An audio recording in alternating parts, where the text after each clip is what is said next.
Cognition. If you or a loved one has had a stroke, you've probably heard that word before.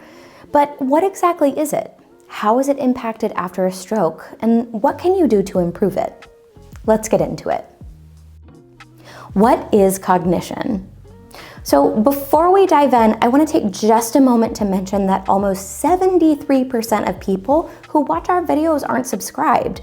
So if you haven't already, quickly head over and click that subscribe button for our channel so that you can stay up to date on our newest videos, as well as help us reach more stroke survivors around the world.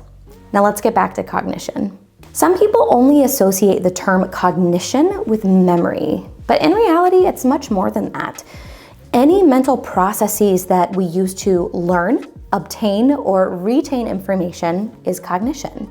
And it's broken down into several different areas, with, of course, memory being one of those, but it's also made up of attention, concentration, learning, perception, orientation, and executive functioning, which are those higher level thinking skills like planning, organizing, and problem solving.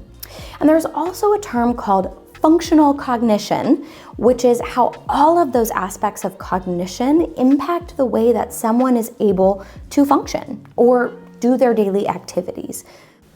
How is cognition impacted by stroke? Physical issues after a stroke, like trouble with balance or one-sided weakness, often get the majority of focus in rehab. And it's understandable because those are often the side effects of a stroke that we can see. But just like mental illness and neurofatigue, issues with cognition fall under the category of invisible disabilities. Trouble with cognition can deeply affect day-to-day life, and you or your loved ones may be surprised by that.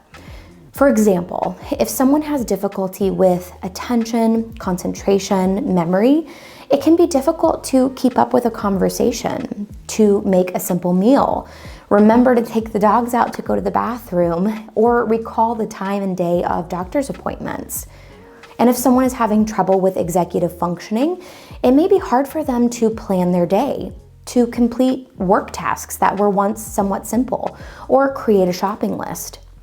Problems with perception and orientation may cause someone to not know what the day of the week it is, what month it is, or even what year it is. It can also make it difficult to perceive the space around them, like if someone experiences neglect. But there is good news.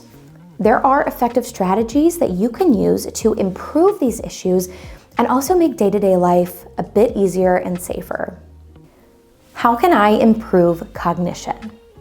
So I would recommend that if you do experience cognitive issues, to grab another person for this part of the video. Cognition is quite a bit more complex to work on at home than physical issues, and having another person to help with these rehab techniques is going to be really important. So all of the techniques that I'm going to talk about today come from ebrsr.com, and it's published by the Partnership for Stroke Recovery through the Canadian Heart and Stroke Foundation. I'll leave a link in the description below if you want to explore that resource further. All right, let's talk strategies. So the first strategy is attention training. And of course, it is used to work on attention and concentration skills. Now, in some studies, computer programs were used where, for example, the user might click a button each time the number 1 appeared on the screen. But an example of how you could do this at home is a simple card game like Slapjack. So you would divide the cards evenly between players and then lay down cards simultaneously. If a jack appears, the person who slaps the deck first wins the pile. You could also make this a little bit easier by having one person hold the entire deck of cards, flip them over, and the person participating will watch the cards for a jack or another card called by the dealer. Now, to make this harder, you could play music or television in the background for audio interference, which makes sustained attention a lot more difficult. The next strategy I want to talk about is memory training. So you can use methods like process-oriented training and strategy training, as they were shown to be effective at improving memory, and we'll talk about them. So in practice, process-oriented training breaks down complex tasks into steps or processes. So for example, if you were working on making a simple meal, like perhaps a sandwich, you'd first want to break down what ingredients you need, then you would pull them out. If you're using a recipe, you'd look at that, measure out the ingredients, and then put them together. This can make more complicated tasks easier to accomplish. Now, strategy training involves creating a strategy for something that you want to do. So for example, let's say that you're working on your budgeting skills for your groceries.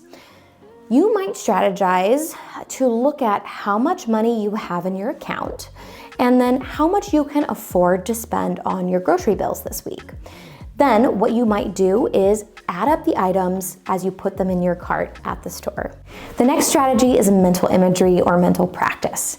And I have talked about this strategy before as it pertains to physical rehab, but it's also been shown to improve attention and functional cognition as well. It's thought to be effective because it activates the same parts of the brain that are used when you're actually doing these tasks. So to use mental practice at home, you might think about a task that you're having trouble with. Let's say you're having trouble remembering doctor's appointments. So you might visualize yourself receiving a call or a text from your doctor's office reminding you of your appointment.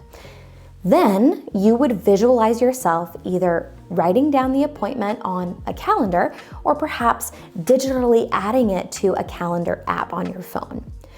You might picture yourself doing this over and over and over again to help rebuild those neural pathways. The next strategy is dual task training, and don't let that name scare you. It basically means doing two things at once, and in this case, combining physical with cognitive. This strategy has been found to be effective for executive functioning, learning, memory. Let me give you an example of how you could implement this at home. So have you ever heard someone say, "I can't walk and talk at the same time"? So effectively being able to do that, walking and talking at the same time, means that physical and cognitive systems are working together. You could practice walking in a straight line and carrying on a conversation with someone else, if you feel safe to do so. Now, if you're not able to walk, you could play the I Spy game, where someone else calls out the color of an item in the room. You have to guess what that item is while also doing arm or leg exercises sitting down. The next strategy is exercise. Yes, exercise. Aerobic exercise in particular has been shown time and again to improve memory and protect memory as we age. Of course, you always want to check with your doctor before starting a new exercise routine. If you're still dealing with physical issues after a stroke, see if you can find a seated aerobic exercise that works for you, something like this. Now, if you enjoy walking or other low-impact cardio activities, it's a great way to improve memory as well. The next strategy is blood pressure medications. Yep, you heard me correctly. If you have high blood pressure, talking with your doctor about medications that could help lower it may also help improve your cognition. Quoted directly from the EBRSR chapter on cognition, the odds for cognitive decline were almost 3 times greater among individuals with high blood pressure than those with normal blood pressure. The next strategy is antidepressants. There is a relationship between depression and cognitive issues after stroke. Depression can last longer in someone who experiences cognitive issues, and cognitive impairments can also last longer if someone is also experiencing depression. So if you are feeling depressed after your stroke, first, I want you to know you're not alone. Around 30% of survivors experience it. But my recommendation would be to please talk with your doctors or healthcare professionals about strategies or medications that could help with your depression, which in effect may also help treat some cognitive issues as well. The last strategy is electroacupuncture. Now, this is a mixture of Eastern and Western medicine where acupuncture needles are placed in the tissue with small electrodes attached to them and that pass a slight electrical current through them. In one 2009 study, there was some fairly high-level evidence that indicated electroacupuncture helped to improve attention, perception, and orientation. Now, of course, as with any procedure that's being performed outside of your doctor's direct care, you want to make sure that you go ahead and get the okay from your physician first. All right, everyone, that's it for today. Leave me a comment down below and let me know if you struggled with some cognition issues after your stroke. What did you find helpful? What treatments or interventions did your therapist use that you found helpful, or things that you did at home that you saw improvement in your cognition? And don't forget to subscribe if you're not already. As always, I am going to be leaving a link down in the description below if you'd like to sign up for the email list, which gets you free stroke recovery tips and motivational emails, as well as a free copy of my ebook, The Stroke Recovery Pocket Guide.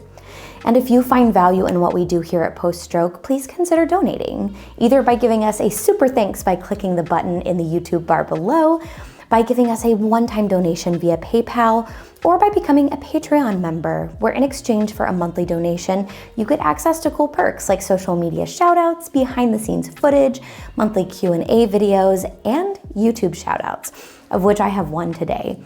Thank you so much again to Doug C. for continuing to contribute at the Empowerer level. We cannot do what we do without you. All right, everyone, thank you so much for watching. I'll see you next time.